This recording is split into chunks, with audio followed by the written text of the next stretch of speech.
sur edukia.com, la plateforme qui est dédiée aux études supérieures et à l'orientation en Afrique. Je m'appelle Ina et l'objectif avec cette chaîne, c'est que vous puissiez découvrir toutes les ressources qui vont vous permettre de préparer votre avenir professionnel. Alors vous retrouverez sur le site un annuaire de formation, des interviews de professionnels comme aujourd'hui ou encore un test d'orientation. Alors n'hésitez pas à vous abonner à la chaîne. Alors aujourd'hui, on se retrouve pour un nouveau Zoom métier. Et pour ce faire, on a le plaisir d'avoir avec nous Mam Awa qui va nous parler de son métier, manager frais dans une enseigne de grande distribution. Donc vous pouvez bien imaginer qu'elle coordonne, organise, mais aussi des challenges commerciaux à relever. Je vous laisse la découvrir pour qu'elle vous en parle davantage. Donc merci beaucoup Mam Awa d'être avec nous aujourd'hui. Merci à vous aussi. Ok, donc on va se faire un plaisir d'en apprendre plus sur ton parcours, sur ton expérience et puis comment on en arrive là aussi. Ok. Voilà. Alors, la première question que je vais te poser, c'est qu'est-ce que tu voulais faire quand tu étais enfant? Vous savez, étant enfant, je voulais faire comme mon père, puisqu'il était banquier. Et en Afrique, on dit que si vous voulez devenir quelqu'un, autant suivre le métier de ses parents et tout cela, parce que c'est dans cet environnement qu'on a grandi tout cela. Mais malheureusement, je n'étais pas trop forte dans les maths et tout cela. Bien vrai que ça m'a rattrapé quand j'ai voulu faire commerce international marketing. Je fais la compta avec la série L ici à Dakar. Et la compta m'a retrouvée en commerce international marketing, le rêve d'être banquière. Ok, oui. D'accord. Et finalement, c'est peut-être les notes, on va dire, qui ont décidé... Oui, les notes, oui, tout ça. Les notes et peut-être mon orientation vers les LEA. A beaucoup joué, ok. Ouais. Alors, du coup, côté commerce international, vous êtes retrouvés, vous avez aimé les études? Oui, mais avant même de faire commerce international marketing, puisque ici à Dakar, quand on est étudiant, on vous oriente déjà à l'université Cheikh Anta Diop. J'ai fait l'UCAT à la faculté de droit 2 ans. C'était pas trop ça, pléthore de personnes. Et tout cela, j'ai abandonné. D'autant plus que quand même j'étais étudiante à la faculté de droit, j'avais déjà commencé à être hôtesse dans les prix doux et tout cela. Oui. Pour plus d'assises dans ce que je voulais faire, j'ai préféré m'inscrire dans une école de commerce. J'ai eu mon master 2 en marketing communication. N'empêche, on ne doit pas se décourager de tout cela. Et l'expérience aussi, ça parle. J'ai commencé déjà, comme je vous ai dit, à travailler avec des sociétés qui voulaient faire la promotion des produits laitiers et tout cela. Et c'est comme ça. Quand j'ai fini, je n'étais pas du côté de la grande distribution, de l'agroalimentaire, mais des habits. Oui. D'autant plus que j'étais responsable magasin dans une grande enseigne ici qui représentait la marque Zara. Je suis passée de vendeuse à responsable magasin. Quand j'ai fini avec eux, parce que là-bas j'ai fait 5 ans. Après mes 5 ans, je suis partie au Mali pour me ressourcer, puisque ma mère était malienne. Et essayer de voir si je pouvais partir moi-même. Je commençais à vendre des savons et tout cela, pour au moins essayer de trouver si je pouvais aller moi-même. Quand arrivé au Mali, une semaine après, la grande enseigne avec qui je travaille maintenant m'appelle pour un entretien. Je dis non, je ne pourrais pas venir. Là, je suis en vacances et c'était compréhensible parce que j'avais fait 5 ans, j'avais travaillé, travaillé. Et après, je suis restée 3 mois. Après mes 3 mois, je suis revenue. 1 mois après, on m'a recruté. Okay. On me demandait si je voulais être manager frais ou manager PGC, c'est-à-dire quand on dit PGC, c'est les produits de grande distribution, ou bien manager caisse. Je dis ah non, l'argent je ne touche pas, par principe. Mais à mes débuts, en même temps manager PGC comme manager frais, parce qu'on est dans le même environnement, à peu près le manager frais, peut-être ce sont les produits qui changent. Mais c'est le même travail que nous faisons. D'accord. Okay. J'ai fait mon insertion dans un magasin. On m'a formé parce que puisque je venais des habits tout cela, je me suis dit pourquoi pas descendre un peu pour mieux me relever, connaître c'est quoi vraiment la grande distribution. Parce que nous au Sénégal, c'est un nouveau métier. Je pourrais dire que dans l'enseigne où je travaille, ça fait ils doivent avoir 7 ans ou 8 ans sur le marché sénégalais. Effectivement, enfin, juste pour relever, hein, c'est parce qu'aussi il y a un essor on va dire, de la grande distribution en Afrique, bon, notamment de l'Ouest, hein, peut-être que c'est ce que je connais le mieux, que ton métier a de plus en plus d'importance dans le management d'équipes, et puis enfin, de ces équipes-là, et puis de segments, on va dire, dans les grands magasins. Oui. Voilà, ok. Et cette enseigne aussi m'a permis de voyager parce que puisque je suis née et j'ai grandi à Dakar, je ne connaissais pas les régions. On m'a donné des challenges. Je suis partie dans la région de Thiès. Il y avait un magasin, un petit magasin, il était petit, mais c'était moi la titulaire et tout cela. J'avais mon magasin et je travaillais avec que des collaborateurs hommes. Et c'était mon plus grand challenge, d'autant plus que souvent on dit c'est pas facile de manager des hommes et tout cela, mais n'empêche, j'ai trouvé des gens peut-être. Parce que le niveau ici au Sénégal, je peux dire, il y en a qui ont eu la chance de faire les bancs, d'autres non. Et j'ai trouvé aussi des personnes qui étaient plus âgées que moi et tout cela. Mais n'empêche, parce que comme on nous a appris, le rôle aussi du manager aussi, c'est de faire grandir. Et on a essayé, il y a eu des couacs et tout cela, et apporter aussi des solutions par rapport à leur métier. Puisque quand on est dans un métier, ce n'est pas pour y rester stagnant, mais c'est pour aller vers grandir et devenir quelque chose. Oui. Et une fois ce défi relevé, je suis rentrée. Et ça a trouvé que ça faisait presque 1 an qu'il y avait l'ouverture d'un autre magasin, donc plus grand, qu'on peut dire hyper. Très grand, oui, hypermarché. J'y ai travaillé puisque quand j'étais sur Thiès, j'ai contribué à l'structuration de la réception et tout cela, des marchandises et tout cela.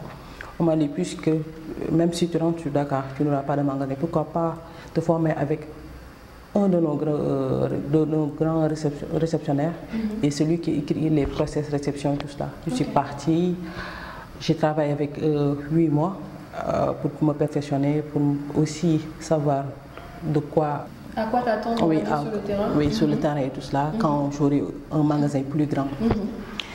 Récemment, on vient d'ouvrir un autre magasin, à peine 4 mois. Et tout cela, j'ai assisté à l'implantation des produits, de la commande, jusque dans les plats du consommateur et tout cela. Et justement, j'allais te demander, dans ton quotidien de manager, qu'est-ce que tu fais?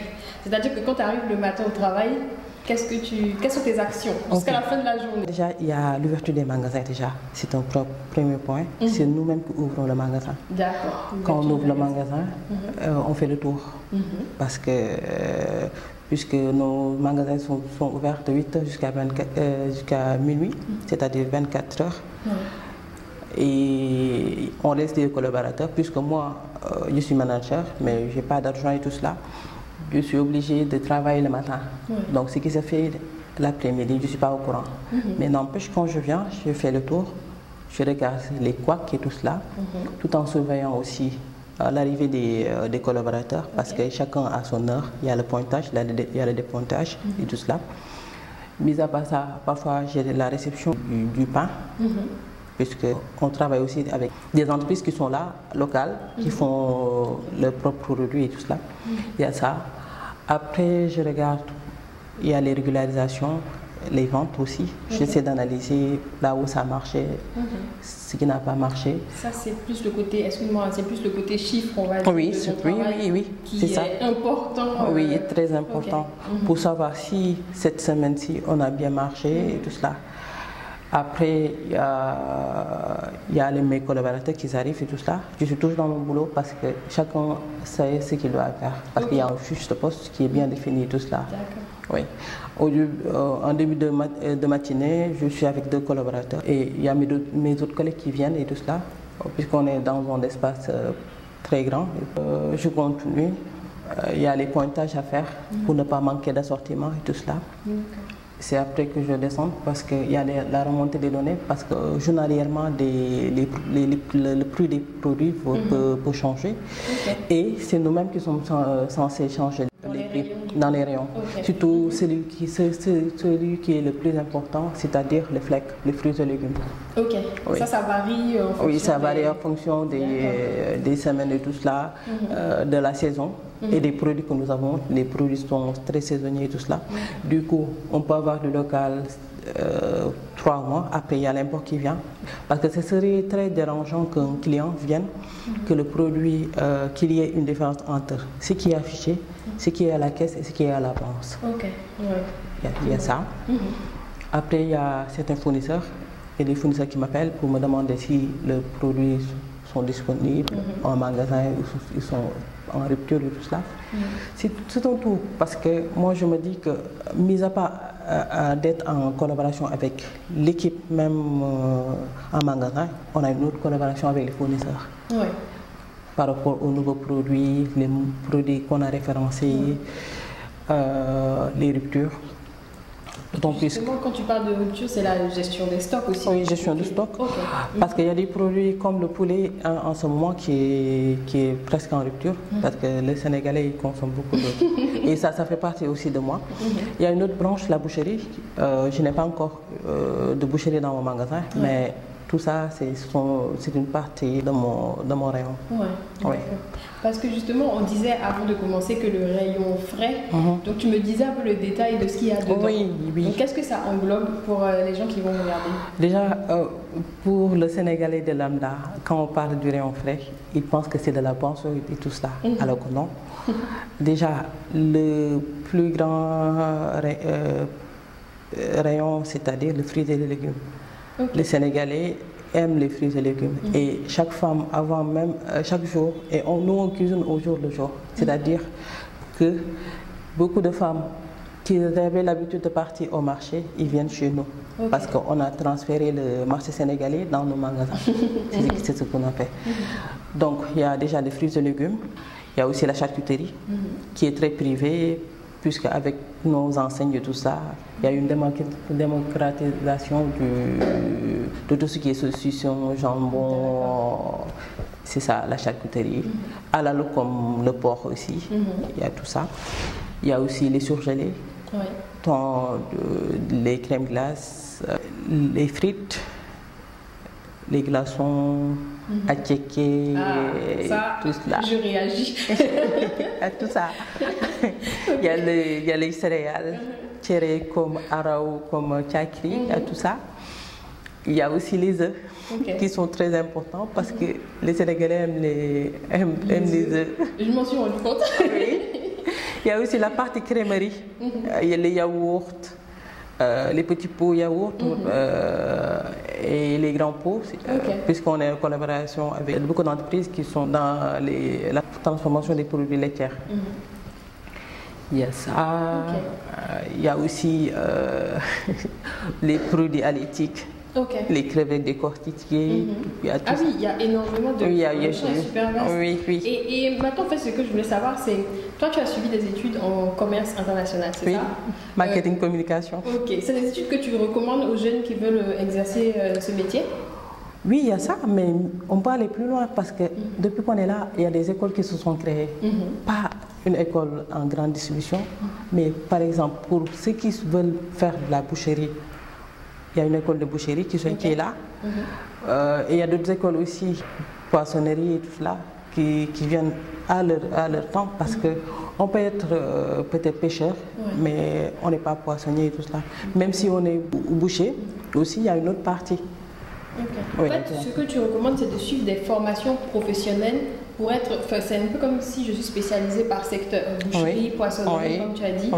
Et est-ce qu'avec ça, on peut devenir du coup manager aussi, comme toi Non, mais mis à part ça, ça demande aussi de la curiosité. Il faut être décourdi aussi, très sportif, d'autant plus qu'il y a sur un champ de 150 mètres carrés, on peut faire plus de 11 km. Par jour? Oui. Oui, il y a tout ça. Et il faut aimer aussi le contact avec les clients, parce que souvent ils se plaignent. Maintenant, Mme Awa, est-ce que tu peux partager avec nous quels sont les inconvénients, les inconvénients à exercer ton métier? L'inconvénient majeur, c'était les horaires. D'autant plus que ça tourne de 8h jusqu'à 0h. Et même si on fait pas, on a peut-être 3 ou 4 shifts. Si on fait... Shift, juste pour traduire, c'est rotation? Oui, ok, c'est ça. Et même si on fait matin, 6 heures du matin, déjà, cette culture n'est pas très sénégalaise, et surtout pour une femme et tout cela. Il y a ça. Mis à part ça, comme je vous disais, on fait beaucoup de sport. Ouais. Déjà, il y a les chaussures de sécurité qui ne sont pas faciles pour une femme, tout cela. Même si en ce moment, ils ont fait beaucoup d'efforts pour que ça soit moins lourd pour nous. D'autant plus qu'on a maintenant des baskets en chaussures de sécurité et tout cela. Mais le premier inconvénient, c'est ça, les horaires. Et c'est compréhensible, d'autant plus que même en Europe, c'est pas évident. Et là, on a pris le timing de l'Europe. C'est ça. Mis à part ça, je dirais peut-être le temps qu'on lui donne. Le temps qu'on lui donne, parce que ça nécessite beaucoup de concentration, parce que c'est pas que on est manager, on chapeaute et tout cela, on ne doit pas y mettre la patte. Et en magasin, on retrouve du tout. C'est-à-dire, on peut retrouver des gens analphabètes, des gens qui ont fait des écoles et tout cela, mais qui n'ont pas le même niveau que toi. Et pour ça, il va falloir qu'on soit altruiste, qu'on descende, qu'on essaie de les expliquer, parce qu'on peut se sentir perdu, parce que, mine de rien, on n'a pas cette culture de la grande discussion et tout cela. Du coup, quand on vient, il y a beaucoup de normes, c'est-à-dire la propriété, l'hygiène et tout cela. Et tout le temps, il y a tout le temps se faire, pas persécuter, mais un manager qui te dit sur un point, as-tu fait le changement des prix? Les commandes sont passées et tout est, il y a des heures pour tout ça. Parce que pour se faire livrer, les commandes doivent partir peut-être pour les fruits et légumes avant 14 heures. Parce que aussi le fournisseur qui nous livre puisse avoir le temps de bien préparer la commande, parce que nous, maintenant on a grandi, on a plus d'une trentaine de boutiques. Il y a tout ça. C'est ça, je pense que c'est ça, le temps qu'on nous donne. Et pour la vie de famille aussi, c'est très rare, et ça peut être compliqué tout cela. Je comprends. Mais on fait avec, d'autant plus que maintenant c'est la mondialisation. L'Afrique doit s'aligner et nous les jeunes, on doit s'aligner. On fait de notre mieux. D'accord, je comprends. Et quel conseil justement tu donnerais à des jeunes qui veulent faire le même métier que toi? Ils doivent être patients, parce que en grande discussion, peut-être moi je suis entrée en tant que manager, mais on va trouver des gens qui sont entrés en tant que chef de parking, ou bien porteur, ou bien rayonniste. Ça dépend, rayonniste frais, rayonniste PGC, ou bien en tant que caissier. Mais on va toujours voir le chiffre d'affaires, alors que derrière il y a beaucoup de charges. Et mis à part ça, les jeunes d'aujourd'hui sont impatients. Ils veulent tout de suite, ou rien aussi. Il y a ça.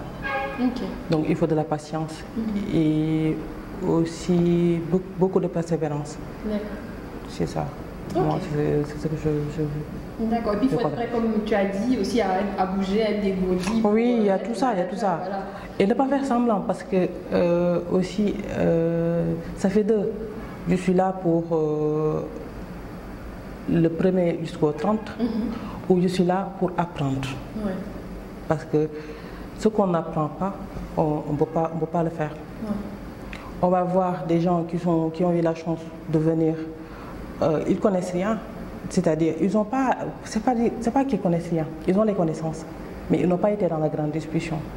Donc toi, tu peux être rayonniste, et il y a un manager qu'on engage qui ne connaît rien en frais. Vous savez. Donc nous, pour l'intégration et tout cela, ce sera peut-être le rayonniste qui va faire l'intégration de son chef. D'accord, ok, je comprends. Donc il y a tous ces paramètres. Et moi je me dis, quand étant rayonniste, si je veux grandir, c'est soit j'apprends sur le tas, soit aussi j'essaie d'apprendre, de faire d'autres formations pour être prêt. D'accord, pour être prêt à évoluer. Oui, à évoluer dans son métier. Oui, dans son métier. Ok. Alors maintenant, question technique. Au niveau du salaire, quand on débute, est-ce qu'il y a une... Donc je dis bien débutant, bon, on est au Sénégal, on est à un instant précis. Est-ce qu'il y a un salaire que je peux te demander qui est correct quand je finis mes études et que je veux avoir le même poste que toi? Vous savez, tout se passe en négociation du contrat et tout cela. Moi, quand je me dis je veux travailler pour quelqu'un, déjà il y a les termes et tout ça, c'est méconnu des étudiants parce que quand je sors, je suis novice, je ne sais rien, on ne m'apprend pas, on ne me dit pas tout ce qui se passe et tout ça. Et on tombe dans une entreprise,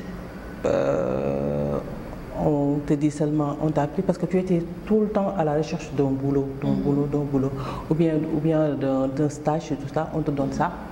Même si on te propose un salaire de 150 000, tu vas prendre parce que tu vas te dire que c'est ma chance, c'est tout cela. Mais la réalité est autre. D'autant plus qu'après, quand on fait le premier jour, le deuxième jour, le troisième jour, 1, 2, 3 mois, on se rend compte qu'il y a des réalités. Mais heureusement, il y a dans nos entreprises la revalorisation salariale. Et il y a aussi les diplômes qu'il faut amener, tout cela. Donc je peux dire que c'est dans la négociation et ça va ce qu'on veut. Et aussi, il y a beaucoup de gens qui connaissent, qui partent demander du travail, savoir le code du travail. Ok, ah oui, tu veux dire connaître les lois un peu qui ont... Oui, les lois, oui, il y a ça. Pour ne pas se sentir lésé. Parce qu'il y a beaucoup de gens qui vont signer et ils te disent, ah, moi, on ne me paye pas le salaire qu'on doit me payer. Alors qu'au début, il fallait demander. Mais du coup, en fait, je vais essayer de creuser un peu plus, c'est de savoir, est-ce que je peux dire à partir de, comme tu as dit, 150 000, à partir de 200 000, oui. Je peux, c'est ok que je demande ça si je suis un jeune qui commence à travailler.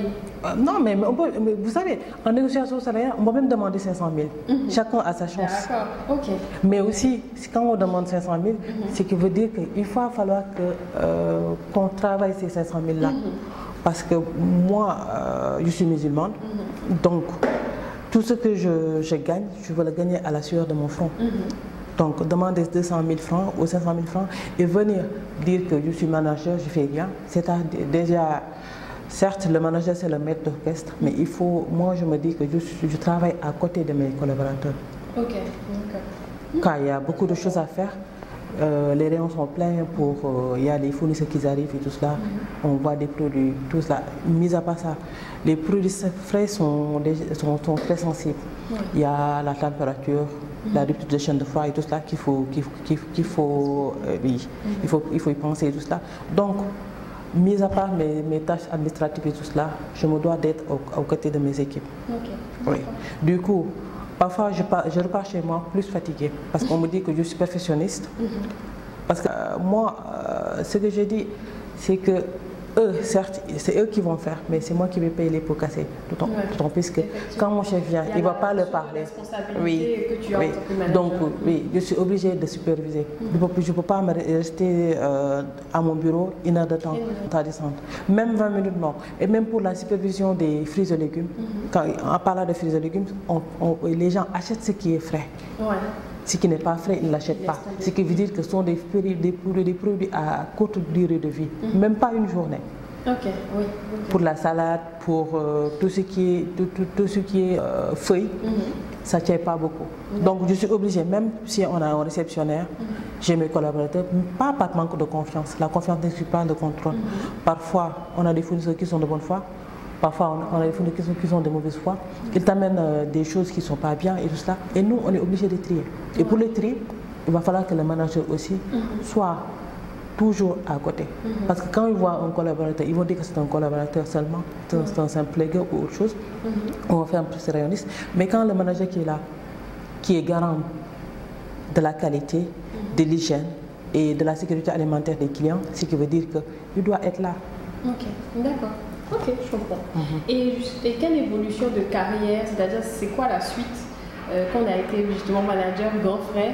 Est-ce qu'on devient manager du magasin en entier? Qu'est-ce que tu peux faire par la suite? C'est possible parce qu'on a vu des managers qui sont devenus gérants, responsables de magasin carrément, directeurs de magasin, il y a ça et tout cela. Mais à chacun ses rêves. Parce que moi je me dis que si j'ai eu la chance